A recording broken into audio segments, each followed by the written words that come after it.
Famous Greek philosopher Seneca once said, "Often an old man has no other proof for his lifelong than age."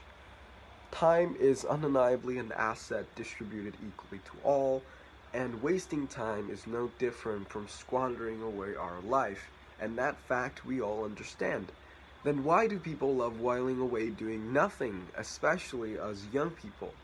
Let me and my colleagues tell you the psychology behind this and how us students may overcome them. Psychologically, we struggle to be productive for a few reasons.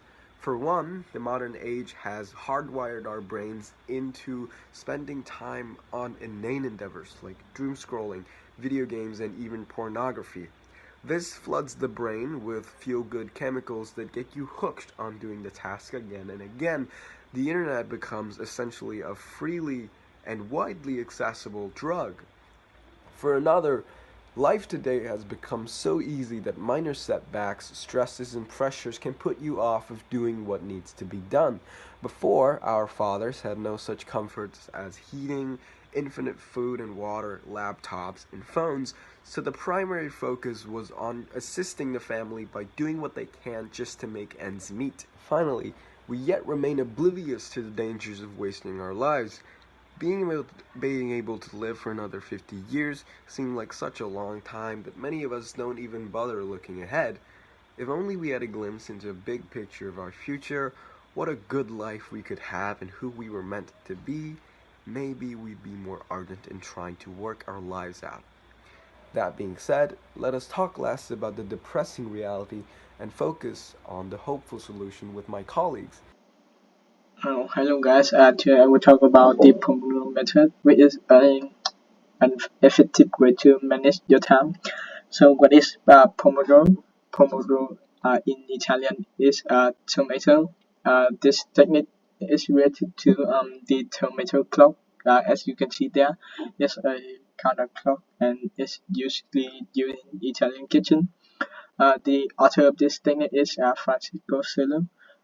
He used this technique to manage his time, and he found out that this very effective. So he published a book about it. Yes. The simplest way to apply this method is to set a countdown timer of 25 minutes on your phone or on your laptop. And in this 25 minutes, you will focus on your task that you have set down. And after 25 minutes, you take about a break of 5 minutes and then set the timer again and again. This cycle keeps going until you finish the task. Yeah. Okay, so how to do a Pomodoro? First of all, you need to make a list of the tasks you need to accomplish. To make the best use of your Pomodoro session, consider starting your day by creating a to-do list and outlining the tasks you need to accomplish. Don't panic if your list becomes lengthy.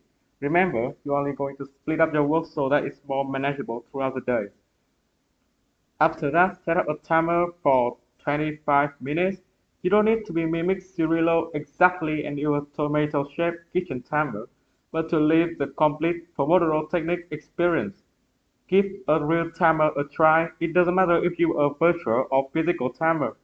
Any will do here. We have a few options to choose, and the best is the timer you use doesn't need to be overly cumbersome or have a fancy capability. After that, the third part. Focus on your task until the timer goes. This is the tricky part. Once you have set your timer, you need to work on the task or task you have chosen for 25 minutes without any interruption throwing you off the track. Combating distraction is no easy feat, and it may take practice to nail this step. If you find yourself with spare time during a Pomodoro and aren't sure what to focus on, we recommend taking advantage of the opportunity for overlearning. Use the time to make improvement and tidy up your work. Reflect on the task you complete or make a note of what you learned until the timer goes off. As the first step, enjoy a short break for 5 minutes. You made it, time is up, and you can enjoy a break for 5 minutes also. Consider using this time to use the restroom, grab a snack, or fill up with your water bottle. Give your eyes a break and try to limit screen time if you can. Get up and stretch your legs, move your body around. Taking care of your well-being will help you stay motivated throughout the remainder of the day. And finally, we repeat step for first hour step.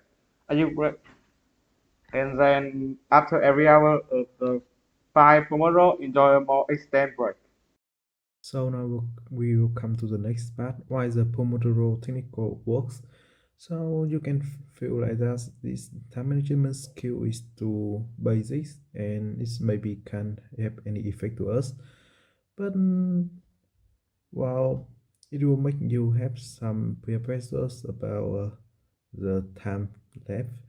Like normally you feel that the deadline is 24 hours later, but now you just have about 25 minutes to do this, so it will make you have some effective way to think. And yes, also that to make this skill effectively, you should mute all the messages from or notation from mail, Facebook, or maybe the phone. So it will help you to work more effectively.